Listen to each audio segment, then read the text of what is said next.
¿ok? Sobre todo con los que están ingresando nuevos, para que entiendan que no existen campos idénticos, que todos los campos tienen sus condiciones distintas y que por lo tanto no existen unas recetas únicas que funcionen para todos los campos.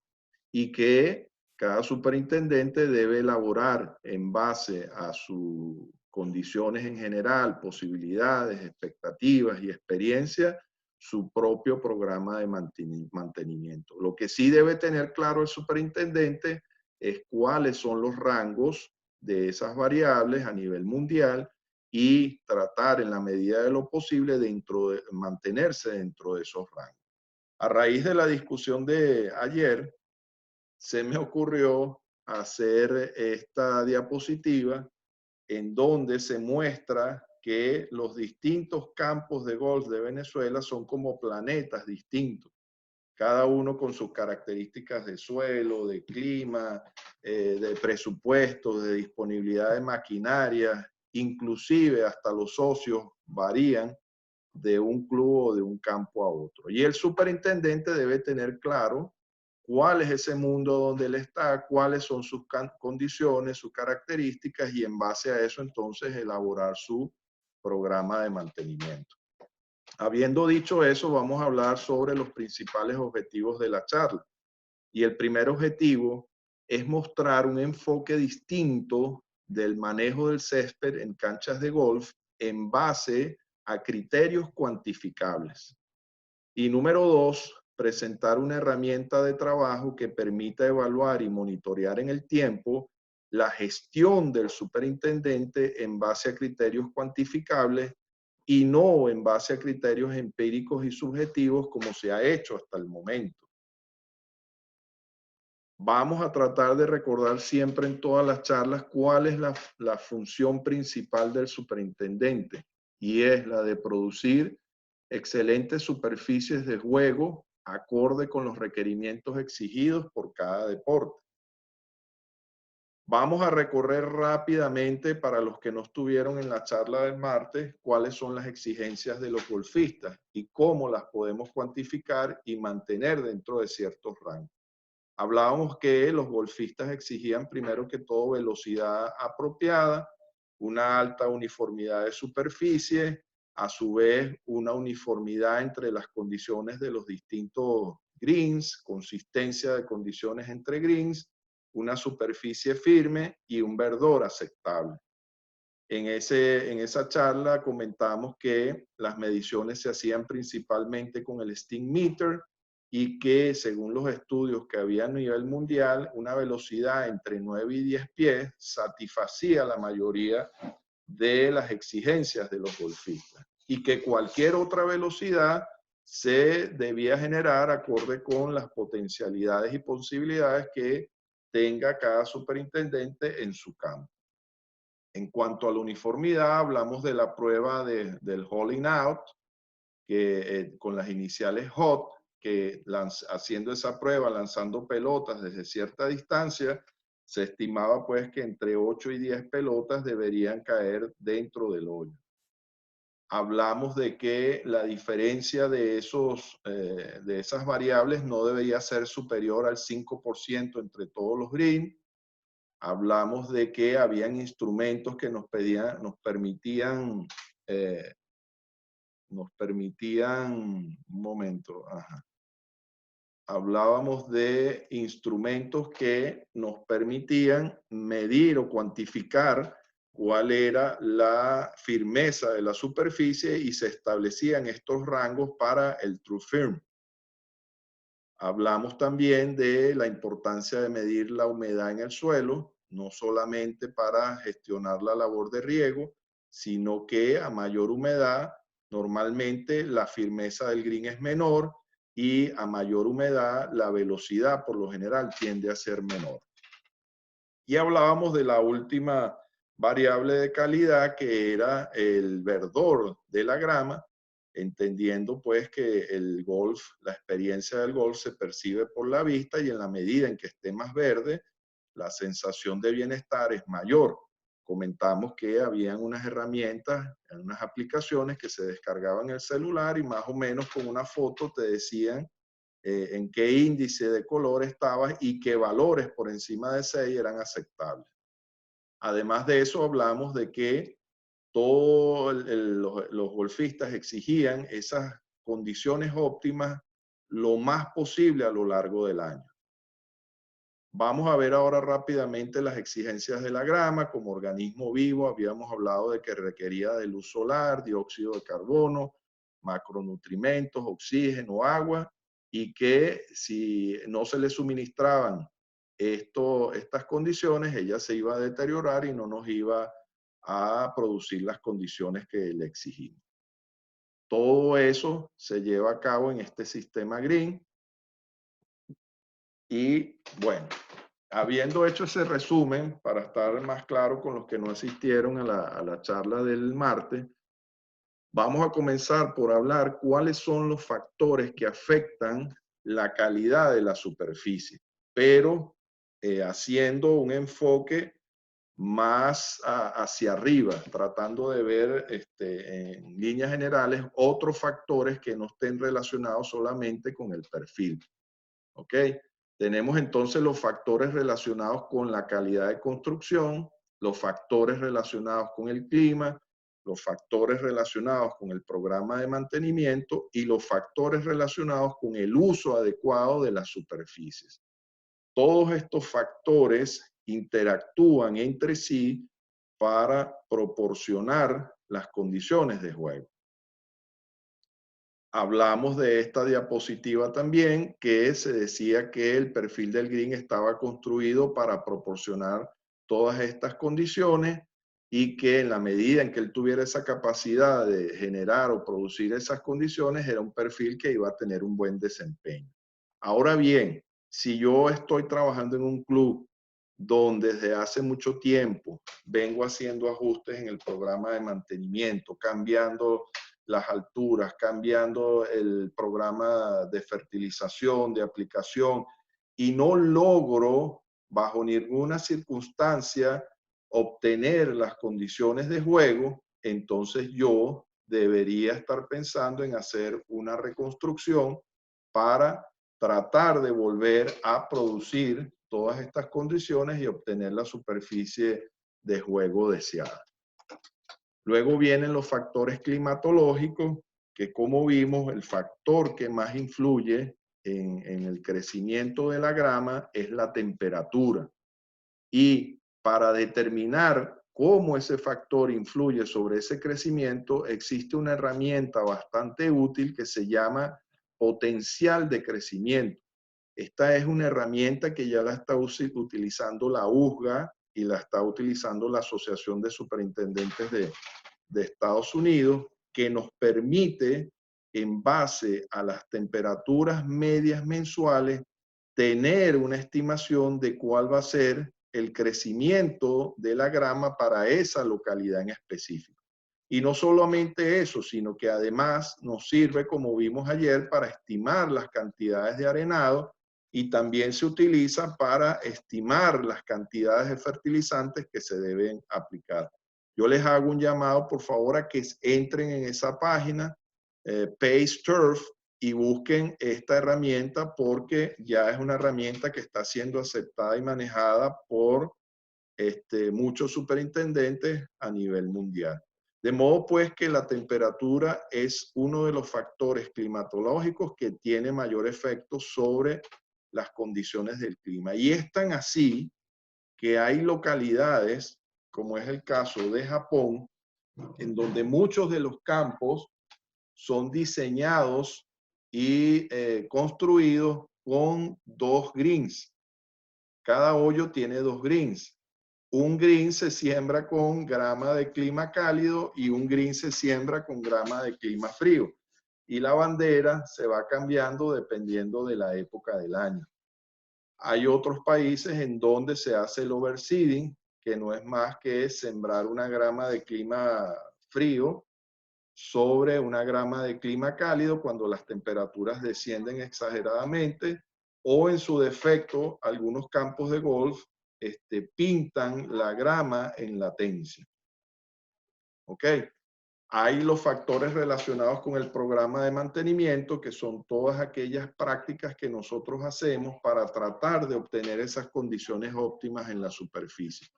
Lo interesante de todas estas prácticas de mantenimiento es que ellas pueden ser ajustadas en cuanto a cantidad y en cuanto a frecuencia, de acuerdo con los objetivos que nosotros perseguimos.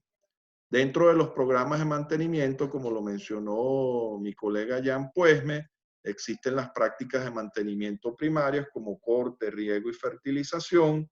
El corte lo que hace es disminuir instantáneamente el exceso de crecimiento por encima de la altura de corte que me afecta la rodadura de la pelota. El riego es indispensable porque la grama es algo así como 80% de agua en base al peso.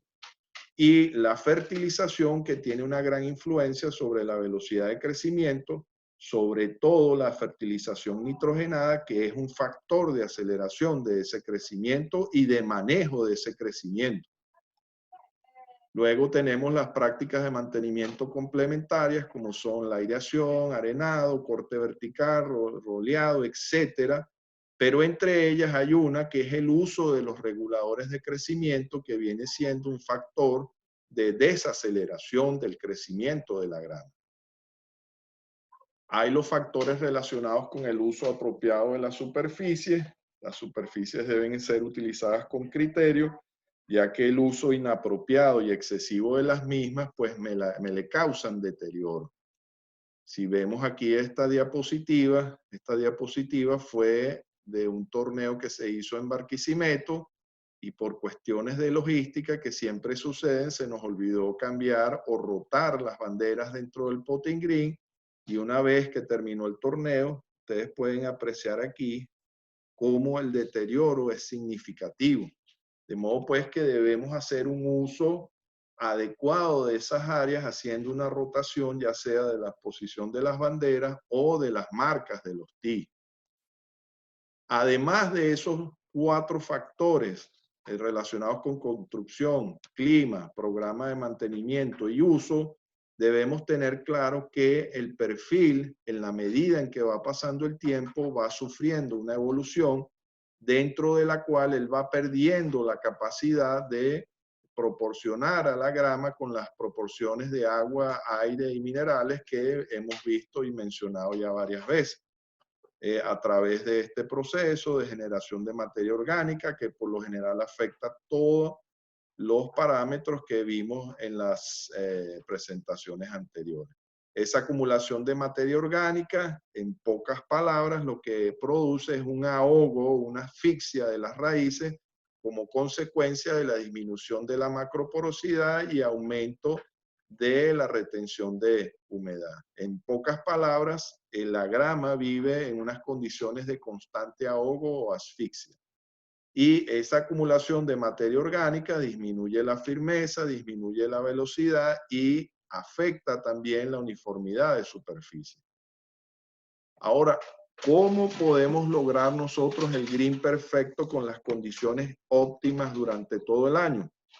Bueno, la única manera sería que tuviésemos un green artificial.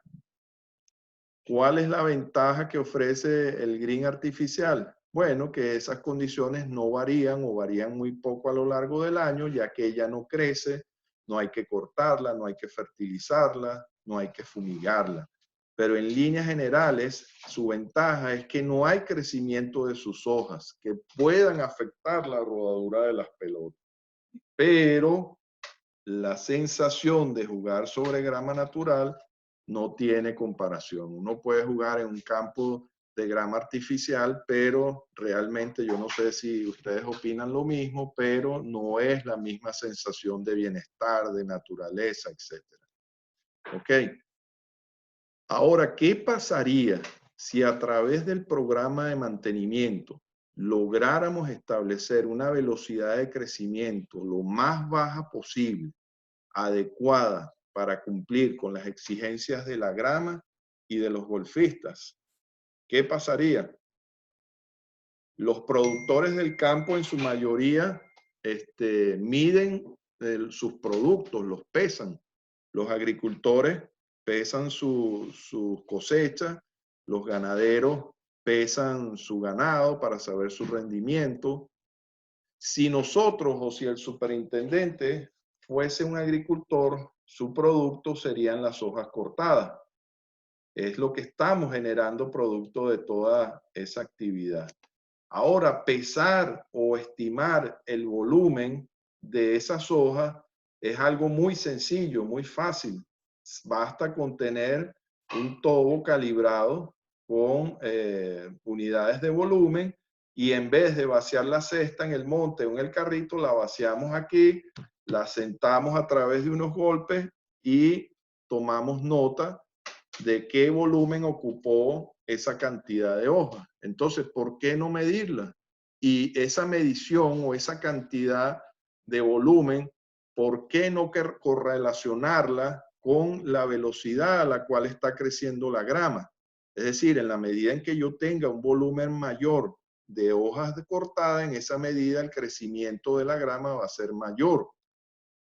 Bueno, esta es una tendencia, un enfoque que se está haciendo en Japón desde hace muchos años, en donde se llevan todos los registros de las hojas cortadas y se correlacionan con las variables de manejo y calidad de juego. Uno de los promotores de este enfoque que les estamos presentando hoy es el profesor Mika Wood, que trabaja en el Asian Turfgrass Center. Aquí yo tengo que hacer una observación que cualquier parecido con Eddie Martin es pura coincidencia. Pero este profesor ha escrito ya 2 libros referentes a ese enfoque, uno sobre cómo medir el volumen de la grama y todas las cosas que podemos calcular, estimar y predecir con esa información, además de los principios fundamentales que influyen en el crecimiento de la grama, que más o menos le hablamos someramente. Para ver, ajá. ¿Alguien tratando de entrar? No. Ok, esta es parte de los datos o los records que llevan en un campo en Okinawa, en Japón. Los japoneses tienen años midiendo y estimando muchísimas variables. Todos los que trabajamos en esto sabemos que hay cualquier cantidad de variables que medir, que monitorear, que afectan significativamente nuestra gestión. Entonces, si consideramos que la principal función del superintendente es la de producir superficies de juego con óptimas condiciones, ¿cómo valorar y demostrar en base a criterios cuantificables y no en base a criterios empíricos y subjetivos la calidad de nuestro trabajo? Yo creo, después de muchos años trabajando como superintendente, que esta sería una medición de suma importancia que nosotros debemos comprometernos a realizar. Es más, crear un tablero que nos permita evaluar y monitorear nuestra gestión en base a esas variables que definen la calidad de nuestro trabajo. Y haciendo ese monitoreo continuo, nosotros podemos avanzar muchísimo en hacer el uso más eficiente de los recursos. Vuelvo a repetir esto que lo hemos comentado y discutido en varias oportunidades. Lo que no se mide, no se controla, y lo que no se controla, no se puede mejorar. ¿Qué tal si nosotros estimamos los volúmenes de grama que producimos a diario, sabiendo que toma menos de un minuto estimar el volumen de hojas que se producen y llevamos un registro a lo largo del tiempo? ¿Cómo los medimos? Miren qué sencillo es. Se pueden hacer hasta unos embudos para que no se pierda nada de la grama, o simplemente vaciar el tobo la cesta sobre el tobo, y los tobos deben ir calibrados en litros y milímetros por metro cuadrado. Ok, las unidades más comunes utilizadas actualmente es esa. Para hacer mediciones o estimaciones mensuales y anuales se usa litros por cada 100 metros cuadrados, y para estimaciones diarias, que son cantidades menores, green por green, se habla de mililitros por metro cuadrado por día. Las frecuencias de medición van a variar dependiendo de la capacidad de cada quien, pero lo recomendable es que esas mediciones se hagan prácticamente todos los días. Si se lograra a través de los programas de mantenimiento controlar y monitorear la velocidad de crecimiento apropiada a las exigencias en general, el uso de los recursos sería más eficiente. Ok, vamos a ver ahora de qué manera esos factores afectan los crecimientos y cómo se clasifican. Tenemos unos factores no controlables, como es el caso del clima, la temperatura, las precipitaciones, la radiación solar, que no nos queda otra que adaptarnos a ellos. Pero tenemos algunos factores que afectan el crecimiento, como la fertilización nitrogenada, la humedad en el suelo y los reguladores del crecimiento, que los podemos manipular hasta cierto punto para lograr lo que deseamos. En el caso del clima, el clima puede o acelerar o frenar el crecimiento. Su efecto es progresivo, es decir, no se percibe inmediatamente, requiere de cierto tiempo para empezar a percibirlo. Lo que sí está claro es que rige esa velocidad de crecimiento a lo largo del año.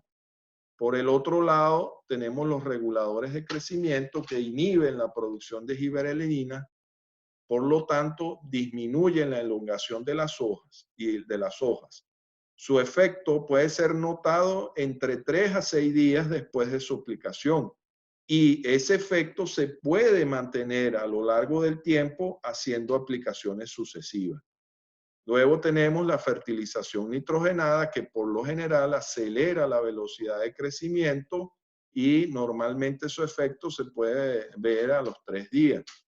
Si es aplicado a las dosis justas a lo largo del tiempo, se puede en cierta forma mantener una velocidad constante dependiendo de las condiciones climatológicas. Vamos a hacer uso nuevamente de la metáfora para comparar lo que es la velocidad de crecimiento de la grama con los controles de un vehículo. ¿Ok? Habiendo visto lo que vimos sobre cómo afectan esos factores el crecimiento de la grama, pudiéramos decir que las condiciones climatológicas son como el embrague o la caja de cambios. Pudiéramos decir que los reguladores de crecimiento son el freno, lo que frena el crecimiento, y la fertilización nitrogenada es como el acelerador, que puede salir a la arrancada, pero que si yo mantengo constante, puedo mantener en cierta forma esa velocidad a lo largo del tiempo. Y la velocidad va a venir dada por el volumen de hojas cortadas que yo estime en el día a día. Vamos a ver cómo actúa el clima, ¿verdad? Esto lo podemos ver con el potencial de crecimiento que les mostré en algunas láminas anteriores. El clima viene siendo como la caja de velocidades. Aquí voy en primera, cuando la velocidad va aumentando voy en segunda, y cuando llego a la máxima velocidad es como si fuera en tercera. Es decir, aquí en este caso, así yo acelere y meta muchísimo fertilizante, la velocidad no me va a variar porque está siendo disminuida por el clima. Pero en la medida en que las condiciones climáticas van favoreciendo, entonces la velocidad va aumentando. Pudiéramos decir entonces que el clima viene siendo como la caja de velocidades dentro del crecimiento de la grama. Luego tengo los reguladores de crecimiento que me permiten frenar esa velocidad de crecimiento. Fíjense ustedes cómo disminuye la curva significativamente cuando yo aplico el regulador de crecimiento, y en la medida en que el tiempo va pasando, su efecto va cambiando y se produce un rebote donde crece excesivamente. Pero, ¿qué pasaría si yo hago una aplicación constante de ese regulador de crecimiento y logro mantener esa velocidad al ritmo que yo deseo? Luego tenemos la fertilización, que como dijimos es como un acelerador. En la medida en que yo aumento la fertilización, la cantidad o el volumen de las hojas va a crecer, o el crecimiento de las hojas va a crecer hasta que llega a un punto donde se mantiene, luego del cual empieza a descender por intoxicación. ¿Ok? Si analizamos eso y vemos nuestro pasado, nuestra historia de cómo hemos venido trabajando, pudiéramos decir que en cierta forma hemos venido manejando como a ciegas, llevando muy pocos controles y registros de esas variables, y muchas veces nuestros criterios para tomar decisiones son subjetivos. ¿Ok? La propuesta de este enfoque es tratar de llevar controles y registros de todas las variables más influyentes para que en base a esa data manejar la velocidad de crecimiento de la grama y las condiciones de juego en general. ¿Cómo? Muy sencillo, con las hojitas Excel. Cada quien hace su hojita Excel, hoyo por hoyo, cuánto se midió, el área del green, obtienes un volumen diario. Ese volumen diario lo vas colocando en una hoja donde vas a obtener un volumen mensual. Luego haces un volumen con un promedio anual. Puedes llevar un control de todas las variables de calidad. En este caso tenemos mediciones de Stickmeter, el Holding Out Test, el True Firm, el color del green, y así sucesivamente. Esto creo que es la consistencia entre los green y luego la humedad en el green. Si nosotros llevamos registros de todas estas variables, entonces nosotros podemos hacer una correlación de todas esas variables para determinar cuál es la velocidad óptima, cuál es donde, de acuerdo al movimiento de todas esas variables, yo obtengo las condiciones óptimas. Pudiéramos decir que esta es la velocidad de crecimiento en base a las hojas. Yo pudiera decir, mi velocidad es de 16 milímetros por metro cuadrado al día. Y yo puedo correlacionar esa velocidad con mis mediciones de Stickmeter, el Hole Out Test, el True Firm y el Green Index. Mire, quedan menos de un minuto. Como siempre, entonces esperamos que se pase la grabación y seguimos con la segunda parte. Pero la idea es que en base a toda esa data yo comience a hacer correlaciones como les voy a mostrar más adelante.